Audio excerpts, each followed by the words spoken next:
धंधा है, सब जग माया में अंधा है।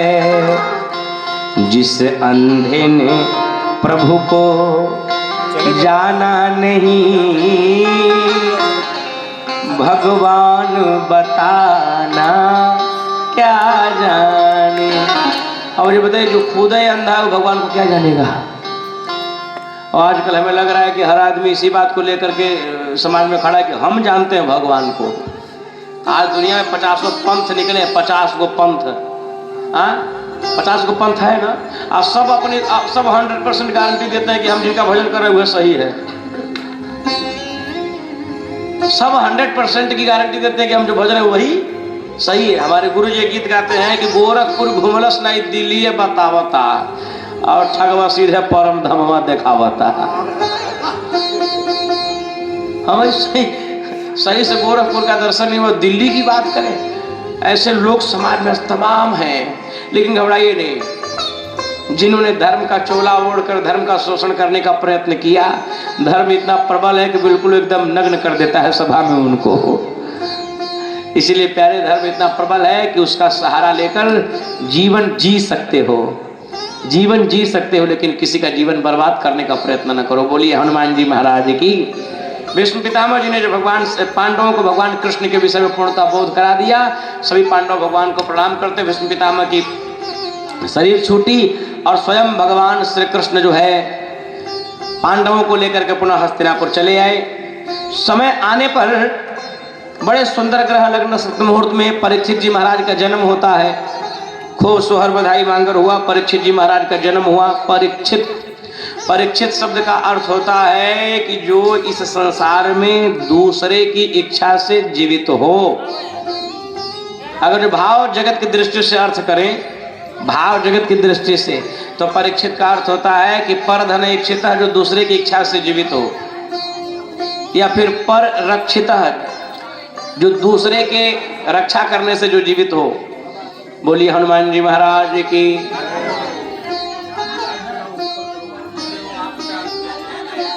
हाँ, सुनते रहा जाए। आप लोग हल्ला न करिए, घर में हल्ला न करिए, शांति से सुनिए तो कुछ सुनाए। बोलिए हनुमान जी महाराज की। इतने लोग भी नहीं है कि हल्ला करेंगे तो काम चल जाएगा। लोग 10,000 की भीड़ रहती तो चलो हल्ला भी करते हैं तो कोई बात नहीं, खप जाती है। लेकिन 10-20 लोग बैठे हो, बहुजन आपस में शुरू हो जाए तो फिर तो हो गई कथा। बोले सियावर रामचंद्र की। अब देखें, भगवान परीक्षित जी का जन्म भी हो गया। खूब सोहर मांगर आदि हो जाने के बाद तब भगवान श्री कृष्ण कहते हैं, बड़ी माड़िक्यों से सजा करके, अंड वस्त्र आदि से सजा धजा करके भगवान श्री कृष्ण की बड़ी विधिवत राजोचित विदाई हो रही है हस्तिनापुर से। और भगवान हाथ जोड़कर सभी से मिल रहे हैं, और सबसे मिलकर भगवान यही कह रहे हैं कि अब तो आप सबको पता हो गया कि मैं कौन हूँ। इसलिए अब अगर किसी के जीवन में कोई पीड़ा हो, कोई कष्ट हो, तो आप सब बिल्कुल सहर्ष मुझसे कह सकते हैं। भगवान भीम जी के पास गए, उससे कहते कुछ। भीम जी कहे बस प्रभु आपकी कृपा बनी रहे कि मैं ऐसे ही बलवान बना रहूंगा जीवन। बोला जाओ मेरी कृपा। युधिष्ठिर जी को धर्म में रुचि हो, सबको कुछ न कुछ। लेकिन 2 लोगों के पास जाकर भगवान की आंखें भी नम हो जाती हैं। एक तो किसके, द्रौपदी के पास। और जब द्रौपदी को हाथ जोड़कर भगवान प्रणाम कर कहते हैं कि बहन अब हम चल रहे हैं। द्रौपदी रोने लगी कि हे प्रभु, वस्तुतः आप मेरे सगे भाई तो नहीं है। द्रौपदी जी के भगवान कृष्ण अपने सगे भाई नहीं थे। भाई अर्जुन जी की 2 पत्नियां, सुभद्रा जी से जेठी थी द्रौपदी। इस नाते से जो है कि भगवान कृष्ण उनको बहन कहते थे। लेकिन हमें लगता है कि सुभद्रा जी का नाम कोई ही जानता है कि भगवान की बहन थी, लेकिन द्रौपदी का नाम सभी जानते हैं। अपने और पराये से मतलब नहीं होता है। संबंध जहां अधिक प्रगाढ़ होता है, रिश्ता वहीं शुरू हो जाता है। संबंधों में जहां अधिक प्रेम होती है, संबंधों में जहां अधिक लगाव होता है भैया, वही अपना होता है। अब अपने होकर का जब अपने के साथ छल करे तो कैसा अपना। अब बेगाना होकर भी यदि सही समय पर खड़ा तो हमारे लिए अपना वही है। सिद्धांत तो यही कहता है। बोलिए हनुमान जी महाराज की। द्रौपदी भगवान कृष्ण को इतना मानती थी कि एक बार भगवान श्री कृष्ण ये जानना चाहे कि हमारी 16,108 पत्नियां हैं, ये सभी पत्नियां हमसे कितना अधिक स्नेह प्रेम करती हैं। इसके नाते भगवान कृष्ण के अंगुली से एक भगवान चक्र छोड़े, और चक्र छोड़े सो अंगुली में थोड़ी सी कट गई, और जब कटा तो रुधिर की धारा जो है कि सो बहने लगी, खून की धारा। सो भगवान श्री कृष्ण की जो भी मुख्य पटरानियां हैं, उन लोगों ने जब भगवान को देखा कि अंगुली कट गई, सो दौड़ पड़ी, अरे भगवान की अंगुली कट गई, कृष्ण भगवान की अंगुली कट गई, कोई कपड़ा ले आओ, कोई रुई ले आओ, कोई बांधो, कोई डॉक्टर वैद्य बुलवाओ। लोग दौड़ पड़े। लेकिन पुराने जमाने में होता क्या था, पुराने जमाने में जब अंगुली कहीं कट जाती थी तो लोग कपड़े से बांध देते थे। आजकल परिवेश, अन्न पानी बड़ा दूषित हो गया, हवा पानी सब दूषित हो गया है। आजकल सब दूषित हो गया है कि आज अगर जो पहले कट जाता तो लोग मिट्टी लगा देते थे, आज मिट्टी लगाइएगा तो टेटनस हो जाएगा। तो द्रौपदी, जब भगवान कृष्ण की अंगुली कटी तो द्रौपदी जी, सभी रानियां, भगवान श्री कृष्ण की 16,108 पटरानियां और महल में लगी ढूंढने कि कोई कपड़ा ले आओ, ला करके बांधो। तो राजा का घर था, अब पुराना कपड़ा मिले कहाँ, नया कपड़ा तो नहीं कोई फाड़ता था, पुराना कपड़ा लोग ढूंढ कर लाते थे बांधने के लिए। अब लगे लोग पुराना कपड़ा ढूंढे, बड़े बड़े रानी महारानियों का जो है कि वो भवन, रानी महारानियों का वो भवन, वहां पुराना कपड़ा मिले कहाँ। और तब तक द्रौपदी जी आई। अब आप लोग शांति से सुनिए, आने जाने वाले लोगों को आने जाने दीजिए। द्रौपदी जी जब आई तो द्रौपदी देख रही है भैया के हाथों में खरोच लगा है, कटा है और रुधिर बह रहा है, खून निकल रहा है, और सभी पटरानियां पुराना पुराना कपड़ा ढूंढ रही हैं। द्रौपदी आई, रेशमी साड़ी पहनी हुई थी, नई की नई साड़ी, और तुरंत आंचल फाड़ा और फाड़ कर दौड़ पड़ी, भगवान कृष्ण की अंगुली बांधने लगी। भगवान मन ही मन मुस्कुराते हैं और कहते हैं कि बहना, आज तुमने अपने भाई के ऊपर यह ऋण दिया है, ये ऋण है तुम्हारा, समय की प्रतीक्षा करना, अवसर मिलेगा तो कभी इस ऋण को मैं चुकाने का प्रयत्न करूंगा। और वही जब द्रौपदी का वस्त्रहरण होने लगा सो भगवान वहां वस्त्रावतार धारण कर प्रकट हो गए। अब इतना साड़ी उड़ाया, इतना साड़ी उड़ाया, 10,000 के हाथियों का बल वाला बिल्कुल चकनाचूर हो गया। अंत में द्रौपदी हाथ जोड़कर भगवान से कहते कि हे प्रभु ये क्या। भगवान बोले ये कुछ ज्यादा नहीं है, तुमने जो हमको जो एक बित्ता कपड़ा से मेरी अंगुली बांधी थी उसी का ब्याज चुका रहा हूं। अभी तो उसका मुंह वैसे पड़ा है, ये तो ब्याज तुमको दे रहा हूं। बोलिए हनुमान जी महाराज की। आज वही भगवान श्री कृष्ण जब द्रौपदी के सामने जाकर कहते हैं कि बहना अब तो मैं चलता हूं, अब तुम्हें कुछ चाहिए तो मांग लो। तो द्रौपदी की आंखों में आंसू और आंचल उठाया और एक बात कहा, भोजपुरी के किसी कवि ने लिखा है, आचर पसारी एक बिनती बा देवन से। द्रौपदी कह रही है कि आचर पसारी एक बिनती बा देवन से, का अरज गरज अब कहबो म फिरना, का कि बैरी जे के राम दुर्योधन समान दीह, ओके तू जरूर दीह कान्हा जैसन वीरना। रोती और कहते कि हे देवता लोग, आप लोगों से एक ही निवेदन है कि जिस बहन का शत्रु इस संसार में दुर्योधन जैसा शत्रु होगा, उसके लिए भगवान कृष्ण जैसा भाई जरूर दीजिएगा, अन्यथा उस बहन की प्रतिष्ठा बच नहीं पाएगी। भगवान कहते अरे तुम हमें शर्मिंदा कर रही है, तुमने एक बित्ता जो कपड़ा जो हमारे अंगुली में बांधा था उसी का अभी तो मैंने ब्याज दिया, मुरहवा तो वैसे पड़ा है, वो तो हम कभी चुका नहीं पाएंगे। द्रौपदी से कहते कि हमें आशीर्वाद दो, हम जाएं। द्रौपदी जी रोने लगी, कह रही भैया एक बहन, एक दुखियारी बहन क्या आशीर्वाद दे सकती है, बस आशीर्वाद यही है कि आपका बल बना रहे, आपकी बुद्धि बनी रहे, आपका घर परिवार बना रहे, जब हम बुलाएं तब आप ऐसे ही समय समय पर हमारे पास चले आए। भगवान कहते हैं कि एक बार जब संबंध जुड़ गया है तो हमेशा का आना जाना तो लगा रहेगा। द्रौपदी से विदा होकर जब जाते हैं, आगे जब बढ़े तो कुंती जी सर झुकाए खड़े थे, वो भी रो रही थी। भगवान गए जाकर बुआ जी को प्रणाम करते हैं, कहते हैं बुआ अब तो मुझे जाने की आज्ञा दो। बुआ जी रोने लगी। भगवान कहते कि बुआ तुम तो जानती हो कि मैं ब्रह्म हूं, भगवान हूं, तुम्हें अब कुछ मांगने की इच्छा हो तो मांग सकती हो, जीवन में बड़ा कष्ट तुमने उठाया है, बड़ा कष्ट उठाया, कुछ मांगना हो तो मांग लो। जब भगवान बुआ कहते हैं तो कुंती जी हाथ जोड़कर भगवान से कहती कि प्रभु आप यदि मुझे कुछ देना ही चाहते हैं तो मैं आपसे एक वस्तु की मांग करती हूँ। क्या? बोला आप हमको वचन दे दीजिए कि हमारे जीवन से कभी दुख समाप्त न हो, दुख हमारे जीवन में हमेशा बना रहे। हमें तो नहीं लगता है कि दुनिया में कोई ऐसा व्यक्ति होगा जो भगवान के यहाँ जाकर दुख मांगता होगा। सब सुख मांगते हैं, लेकिन एक कुंती ही ऐसी है जो भगवान के सामने खड़े होकर भगवान से कहे कि दुख चाहिए। भगवान कहते हैं कि धन्य हो बुआ, तुम्हारा संपूर्ण जीवन ही दुख में बीता। बाल्यावस्था में एक ऐसा श्राप लगा कि युवा अवस्था में ही तुमको जो है कि अविवाहित होने पर ही तुम्हें एक पुत्र प्राप्त हुआ, वो भी चंचला युवती का स्वभाव, चंचला स्वभाव होने के कारण पुत्र जब हो गया, उस पुत्र को तुमने जल में बहा दिया, उसका इतना बड़ा कलंक तुम्हारे सर पर। उसके बाद तुम्हारा विवाह हुआ, तुम्हारे पति जवानी अवस्था में चल बसे, विधवा स्त्री, 5 छोटे छोटे बच्चे। 1-2 बच्चों को पालना कठिन हो जाता है, जिसके 5 बच्चे हों और पति न हो, उस स्त्री का जीवन। एक बात बताएं, बुरा मत मानिएगा, इसको खूब बढ़िया से विचार करिएगा।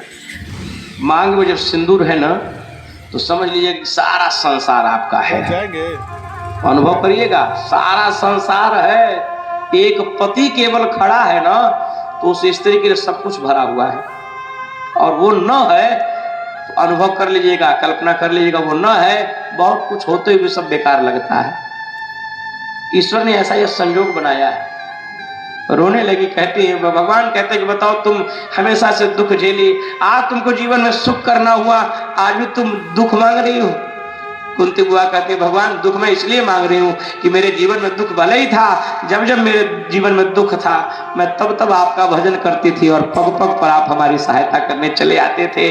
आज मुझे दुख इसी बात का है कि आज यदि मुझे सुख मिला है और सुख के कारण मैं आपको कहीं भूल जाऊं, तो आप हमें भूल जाएंगे, हमारे पास नहीं आएंगे। भगवान कहते हैं, बुआ जी आपने ऐसी वस्तु मांगी है जो हमारे खजाने में नहीं है। सच, हम तो सुखालय हैं, जो आनंद सिंधु सुख राशि। हमारे खजाने में दुख नहीं है और मैं आपको दुख नहीं दे सकता, सुख ही मेरे द्वारा आपको मिलने वाला है। आपने दुख मांगा क्यों? कुंती जी कहती है कि प्रभु जब जीवन में दुख रहता है, समस्या रहता है, तो व्यक्ति भगवान को भजता है। और मैं यही सोच रही हूँ कि कहीं ऐसा न हो कि ये, और कैसे हैं आप? भगवान से कहते हैं कि कैसे हैं आप कि पग पग पर आपने मेरी सहायता करी। मेरा बेटा भीम, जिसको कौरवों ने दूध में जहर मिलाकर पिला दिया था, मार दिया था, नदी में फेंक दिया था, जो मृत्यु को प्राप्त हो चुका था, लेकिन जब उधर से यमराज के यहाँ से नदी से निकला, 10,000 हाथियों का बल उसके शरीर में वरदान के रूप में उसे मिल गया। हे प्रभु, ये आपकी कृपा नहीं है तो क्या है? पग पग पर वास्तव में कहा गया जिसका संसार में कोई नहीं, उसके आप पग पग पर आपने हमारे पुत्रों की रक्षा करी। लाक्षागृह में आग लगवाया, वहां आप एक बटुक बनकर, एक आदिवासी बनकर पहुंचकर रक्षा करते हैं। मेरी बहू का बीचों बीच सभा में वस्त्रहरण कर नग्न किया जा रहा था, मेरी बहू थी, मैं बोल नहीं पा रहे थे, लेकिन आप वहां आकर के मेरी प्रतिष्ठा बचाए।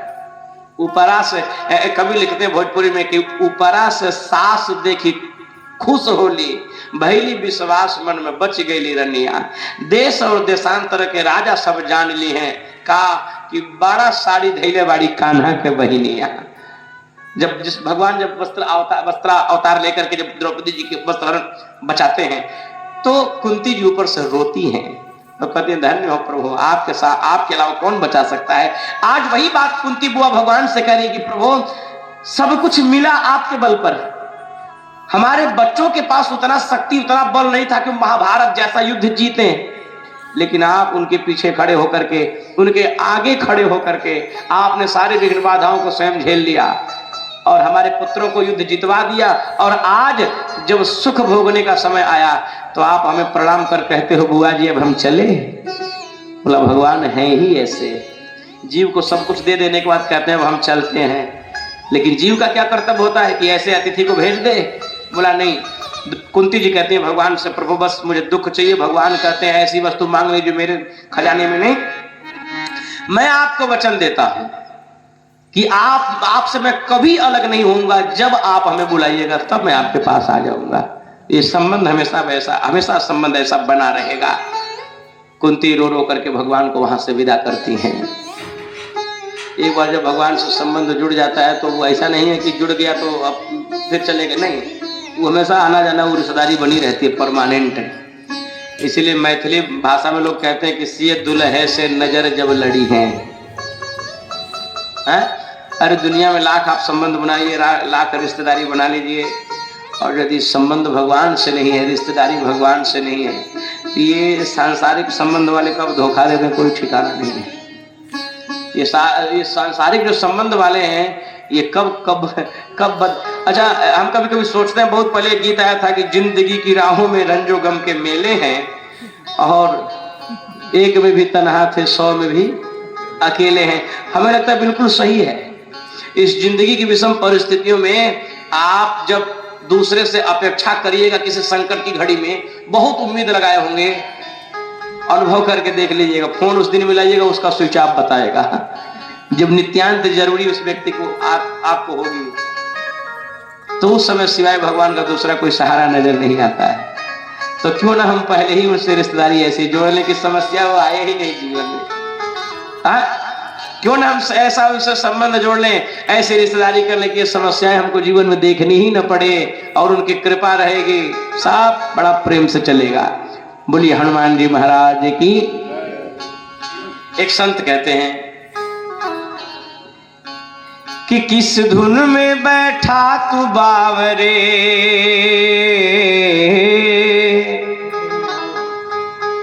किस धुन में बैठा तू बावरे, अरे किस धुन में मस्ताना है। सोने वाले जाग जा, संसार मुसाफिर है।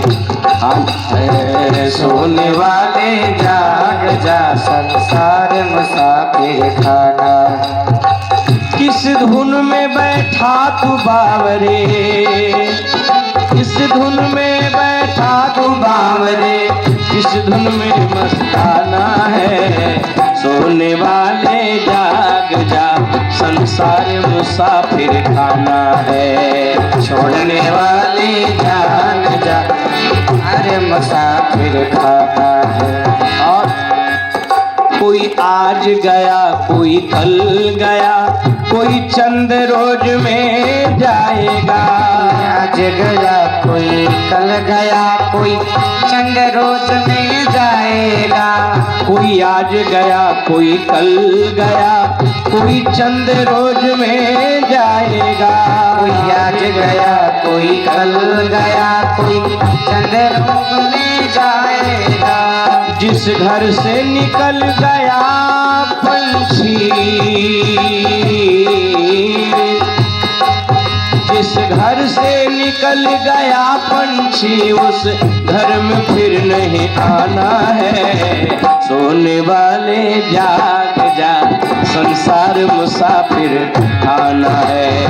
सोने वाले जाग जा, संसार मुसाफिर खाना है। संसार मुसाफिर खाना। और क्या लेकर आया था जग में, क्या लेकर के जाएगा। क्या लेकर आया था जग में, क्या लेकर तू जाएगा। ध्यान से सुने, जब हम इस धरती पर पैदा हुए थे तो कुछ लेके आए थे, 2-4-10 लाख रुपया, 2-4 ATM कार्ड, 2-4 करोड़ का बैंक बैलेंस, कुछ भी नहीं। क्या लेकर आया था जग में, क्या लेकर के जाएगा। क्या लेकर आया था जग में, क्या लेकर के आएगा। मुट्ठी बांधे आया जग में, मुट्ठी बांधे आया जग में, हाथ पसारे जाना है। सोने वाले जाग जा, हर मुसाफिर खाना है। सोने वाले जाग जा, संसार मुसाफिर खाना है। सोने वाले जाग जा, संसार मुसाफिर खाना है। सुत मात मात पिता बांधो नारी, धन धाम यहीं रह जाएगा, धन धाम यहीं रह जाएगा, धन धाम यहीं रह जाएगा। चंद रोज की यारी जग में, चंद रोज की यारी जग में, फिर अपना कौन बेगाना है। सोने वाले जाग जा, संसार मुसाफिर खाना है। सोने वाले जाग जा, संसार मुसाफिर खाना है। जाग जा, संसार मुसाफिर खाना है। कहे भिक्षु यति हरि नाम जपो, फिर ऐसा समय न आएगा, फिर ऐसा समय न आएगा, फिर ऐसा समय न आएगा। पाकर कंचन सी काया जग में, पाकर कंचन सी जाया जग में, हाथ मीज पछताना है। सोने वाले जाग जा, संसार मुसाफिर खाना है। सोने वाले जाग जा, संसार मुसाफिर खाना है। सोने वाले जाग जा, संसार मुसाफिर खाना है। सोने वाले जाग जा, संसार मुसाफिर खाना है। बोले वृंदावन बिहारी लाल की। कि कहे भिक्षु यति हरि नाम जपो, फिर ऐसा समय न आएगा। पाकर कंचन सी काया जग में, हाथ मीज पछताना है। सोने वाले जाग जा, संसार मुसाफिर खाना। पांडव लोग जो भगवान कृष्ण को बड़ा धूमधाम से विदा कर रहे हैं, भगवान जा रहे हैं द्वारिकापुर। इधर पांडवों क्या, परीक्षित जी का जो है कि जब 16 वर्ष के हो गए, धीरे धीरे समय बीतने लगा, विवाह हुआ। विवाह उपरांत पांडवों ने सोचा कि भाई बालक अब बड़ा हो गया, विवाह हो गया, तो बालक को राज्य दे करके अब हम लोग की वृद्धावस्था आ गई, तो प्राय सत्य सनातन धर्म की ये नियम रही है कि चौथापन जब आवे तो बाल बच्चों को घर की जिम्मेदारी सौंप करके और स्वयं जो है निकल जाना चाहिए तब तपस्या के लिए, अपना चौथापन संवारने के लिए, सुधारने के लिए। हाँ, ध्यान से सुने।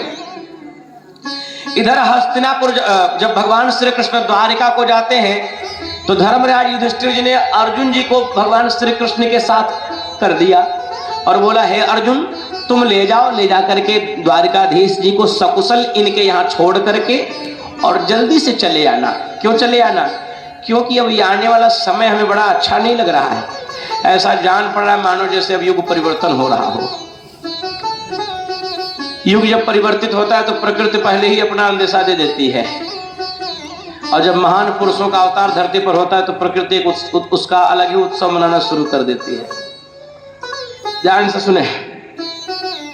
तो धर्मराज युधिष्ठिर जी ने अर्जुन से कह दिया था कि भगवान कृष्ण के साथ जाओ और जल्दी ही इन्हें द्वारिकापुर पहुंचा करके सकुशल वहां से वापस आना, अपने सगे संबंधियों का हाल चाल कुशल क्षेम पूछ करके जल्दी चले आना, क्योंकि समय अब अच्छा नहीं लग रहा है। जान पड़ रहा है कि युग परिवर्तन होने जा रहा है। और देखिए अभी आजकल के 25-30 वर्ष पहले का समय कुछ और था, और अभी का समय, अभी की प्रकृति कितनी गड़बड़ हो गई है। जल बरस रहा है तो खूब जल बरस रहा है कि लोग बाढ़ में डूब मर रहे हैं। धूप हो रही है तो इतनी धूप हो रही है कि गर्मी से लोग परेशान, ठंडी पड़े तो इतनी ठंडी पड़े, ठंड से परेशान। प्रकृति असंतुलित, जब धर्म धरती पर होना कम हो जाएगा तो प्रकृति भी अपना संतुलन खो देती है। ध्यान से सुनिएगा, हम लोगों के धर्म कार्य से प्रकृति संरक्षण का बहुत बड़ा रहस्य छुपा हुआ है। हम लोग धर्म की सेवा करते हैं, उससे प्रकृति का संरक्षण भी होता है, और प्रकृति जब सुरक्षित रहती है तो इंसान भी सुरक्षित है। प्रकृति जब सुरक्षित है तो इंसान भी सुरक्षित है। आजकल लकड़ी की आवश्यकता हर आदमी को है, लेकिन पेड़ लगा कितने लोग रहे हैं? कहीं बड़ा संजोग से कहीं पेड़ लगाते हुए नेताजी लोग दिख जाते हैं, तो एक पेड़ लगा रहा है तो 10 जने फोटो खिंचवा रहे हैं। एक जना पेड़ लगा रहा है, 10 जने फोटो खिंचवा रहे हैं। वो जन 2 दिन में उस पेड़ को जाकर बकरी चढ़ जा रही है। अगले बार तो पता नहीं चलो पेड़ गया कहाँ, लेकिन नेताजी पेपर में खूब छाए हुए हैं वृक्षारोपण करते हुए, प्रकृति को नया रूप देते हुए। लेकिन प्राय हमें चाहिए कि जब प्रकृति नहीं रहेगी तो इंसान बिल्कुल खतरे में रहेगा। प्रकृति संरक्षण नहीं करिएगा, जल का संरक्षण नहीं होगा, हवा का संरक्षण नहीं होगा, वृक्षों का संरक्षण, वनस्पतियों का संरक्षण नहीं होगा, इंसान कभी भी अपेक्षा यह न रखे कि वह सुखी या फिर स्वतंत्र पूर्वक वह जीवन जी सकता है। कोरोना काल में ऑक्सीजन लेवल घट गया था लोगों का, ऑक्सीजन की टंकी ले लेकर घूम रहे थे। बताओ, अभी अन्य देशों की अपेक्षा तो अपना भारत देश बहुत बढ़िया कि जहाँ पेड़ पौधे जगह जो ग्रामीण अंचलों में चले जाइए आनंद आ जाता है। एसी फेल हो जाती है, किसी बागीचे में चले जाइए और एक बार हवा चले मस्ती वाला, सो महाराज एसी की हवा तो शरीर में बीमारी पैदा कर देती है। लेकिन वो जो बागीचे का जो आनंद मिलेगा वो शुद्ध बिल्कुल। क्यों? क्योंकि प्रकृति प्रदत्त है, वो आर्टिफिशियल में और प्रकृति प्रदत्त में तो अंतर होता ही है, पक्का है अंतर होगा। तो इसीलिए हमें चाहिए कि प्रकृति हम संरक्षण करें। और हम लोग धर्म करते हैं ना, पूजा पाठ आदि करते हैं, तो जो हम लोग हवन करते हैं, स्वाहा करते हैं, उनमें जितनी भी खाद्य सामग्रियां डाली जाती हैं या फिर उनमें जो भी औषधियां डाली जाती हैं, वैज्ञानिकों ने ऐसा माना है कि वे सभी औषधियां वातावरण को पवित्र करती हैं, ऑक्सीजन के लेवल को बढ़ाती हैं। तुलसी जी की हम लोग पूजा करते हैं, हर घर में तुलसी दल लगाइए। देखिए, तुलसी 100% ऑक्सीजन देने वाली वृक्ष है, पीपल 100% ऑक्सीजन, सबसे अधिक कार्बन डाइऑक्साइड ग्रहण करने वाला, आंवला, नीम आदि जितने वनस्पति ये सब औषधियां हैं और ये हमारे यहाँ पूजी जाती है। केवल सनातन धर्म में पूजी जाती है, सनातन धर्म में इनकी पूजा होती है, बाकी किसी धर्म में नहीं।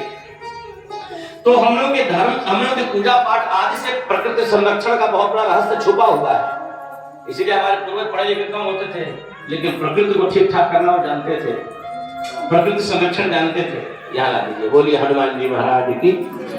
अब देखें, भगवान श्री कृष्ण अर्जुन जी महाराज को जब श्री अर्जुन जी महाराज को धर्मराज युधिष्ठिर जी भेज रहे भगवान श्री कृष्ण की सेवा के लिए, ले जाओ इनको सब वहां छोड़ करके आओ। अर्जुन जी महाराज भगवान श्री कृष्ण को लेकर के आ गए द्वारकापुरी को। पूरे नगरवासियों ने भगवान श्री कृष्ण का बड़ा धूमधाम से स्वागत किया। स्वागत करने के बाद अर्जुन जी कुछ दिन वहां रहे। अचानक एक दिन भगवान श्री कृष्ण अर्जुन को बुलाए और अर्जुन जी से कहने लगे, अर्जुन जी